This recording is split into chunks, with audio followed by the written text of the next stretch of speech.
Welcome to AP Art History. This podcast is going to dive into the fascinating world of ancient art and architecture. I'm your host, Mr. Bruns, AP Art History teacher at Tokoi Creek High School, home of the Toros. Let's go, Toros. Today we're going to be embarking on a journey through the heart of ancient Mesopotamia. So hang on, let's get ready to go. Today we are going to explore three remarkable works of art that offer us a window into the rich cultural and religious life of the Mesopotamian civilization. They are the White Temple and Ziggurat in Uruk, the Standard of Ur, and the votive figures from the Square Temple of Eshnunna. So let's dive right in. So here we go. We're beginning with the White Temple and Ziggurat in the city of Uruk. Our first stop of this ancient city, one of the earliest cities in human history, located in what is now today's modern-day Iraq. At the heart of this city stood a monumental structure, the White Temple, and its accompanying ziggurat. Historically, Uruk was a major urban center during the 4th millennium BCE, often considered the birthplace of urban civilization. The White Temple dates back to around 3500 BCE and was dedicated to Anu, the sky god. This period was known as the Uruk period, saw significant advancements in writing, that's cuneiform, architecture, and social hierarchy. The White Temple was built on top of a massive platform or a ziggurat, which is a stepped structure that elevates the temple closer to the heavens. Remember that. The temple itself was constructed using mud bricks and was coated with white gypsum plaster, giving it a striking appearance against the surrounding landscape, which is basically a desert. The ziggurat beneath the temple was not only provided a physical elevation, but also symbolized a bridge between the earth and the divine, which has shown up in the AP exam. The primary function of the White Temple was religious. It served as a place of worship and a center for ritual dedication to Anu. The elevation of the temple was both practical, it was also symbolic, ensuring that it was visible from all parts of the city, miles away, and emphasized the connection between the gods and the people of the city of Uruk. The White Temple and its ziggurat stands as a testament to the architectural ingenuity and religious fervor of the ancient Mesopotamians. It marks a significant milestone in the development of monumental architecture.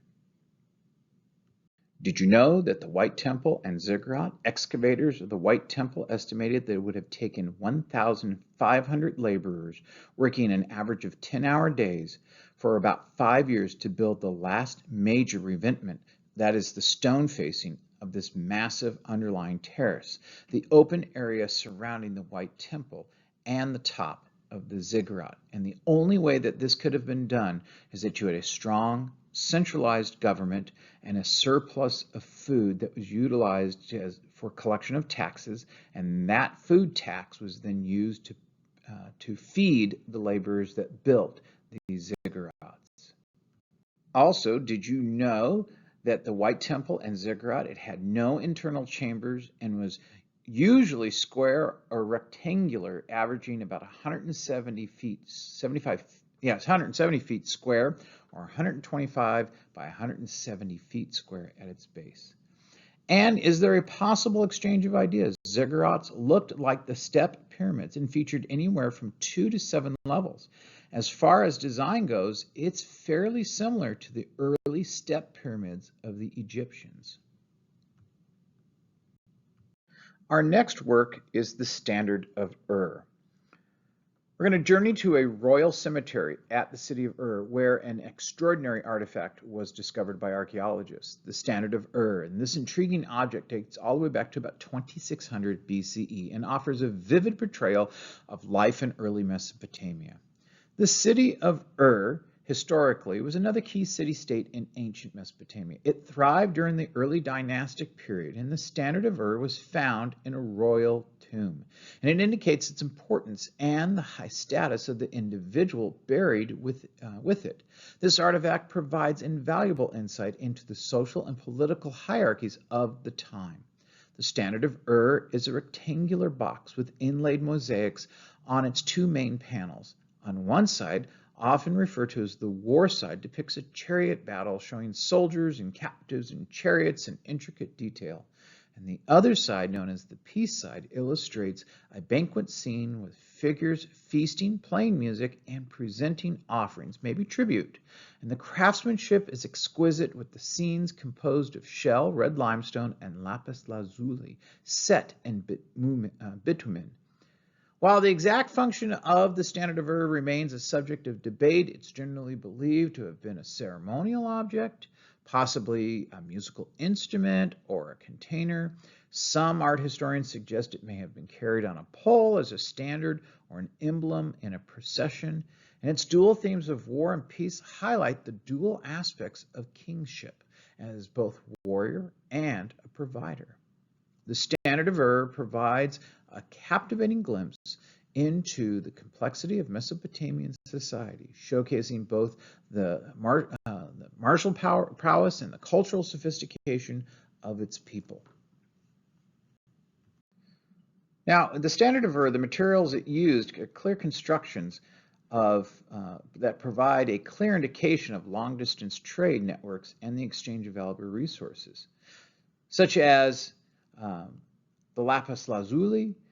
This vibrant blue stone was not locally available in Mesopotamia. It was sourced from a region in Afghanistan, modern-day Afghanistan, over 1,000 miles away. And the presence of lapis lazuli in the standard of Ur highlights an extensive trade route or networks that connected Mesopotamia with distant regions. The shells, the white shells used in the standard of Ur and the mosaic likely came from the Persian Gulf, indicating trade relations with coastal communities.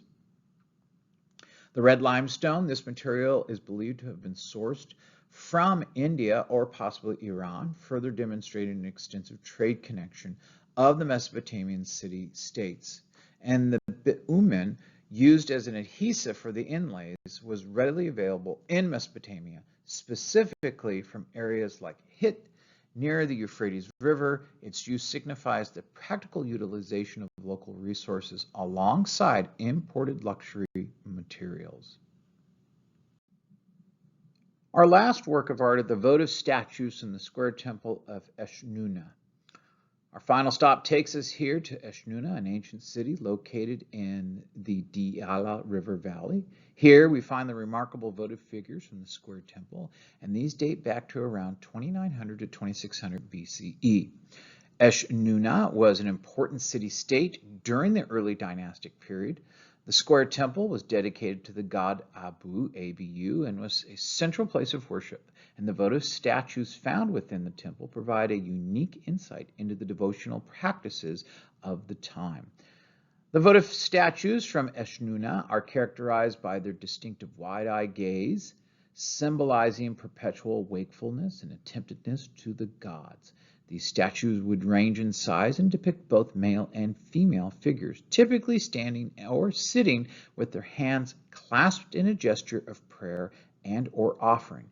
They are made from various materials, including limestone, alabaster, and gypsum. The statues, their function was created a devotional offering to the gods. It was meant to be a stand-in perpetual worship within the temple, and the wide eyes of the statues emphasize their role of ever-watchful supplicants, representing the continuous prayers of the worshipers who commissioned them to be made. This practice underscored the deeply personal and communal nature of Mesopotamian religion, where individuals and families sought to maintain a constant presence before their deities. The votive statues from Eshnunna remind us of the profound religious devotion that permeated every aspect of Mesopotamian life. It reflected a society where the divine was intimately woven into the fabric of daily existence. The goal of Mesopotamians was to appease their gods so that their gods would not be angry and maybe cause an earthquake or cause a flood or dry up the river or cause famine. So the goal of most Mesopotamians was to appease the gods. One thing that you need to be aware of is knowing your works of art, and sometimes it only takes one image. So what is the name of this work of art? Do you know it? Do you know its function? Where it was found? Take a moment, pause this, and write it down. So what's the name of this work of art? This is the Standard of and to be very specific, this is the peace side. This is where we have 3 registers in which we see a banquet occurring at the top. We see the king of He is all the way at the top to the left. He's the biggest person in the standard. Thus, we have a hierarchy of scale there. We see farmers bringing tribute. We see the domestication of animals as well within this work of art. What is its function? Well, we're still out to lunch on that one. It could have been carried on a pole to show what was going on at that time, because we had 2 sides. You had the war side and the peace side. It could have been a music box, as some believe it is, or a container. Where was this found? This was found in a royal tomb. So it was put inside a room where a royal person had passed away, and it was shown to honor them or maybe leave some historical marker behind. But sometimes it takes only one image to remind us of what's going on in somebody's history. And that brings us to the end of today's episode of AP Art History.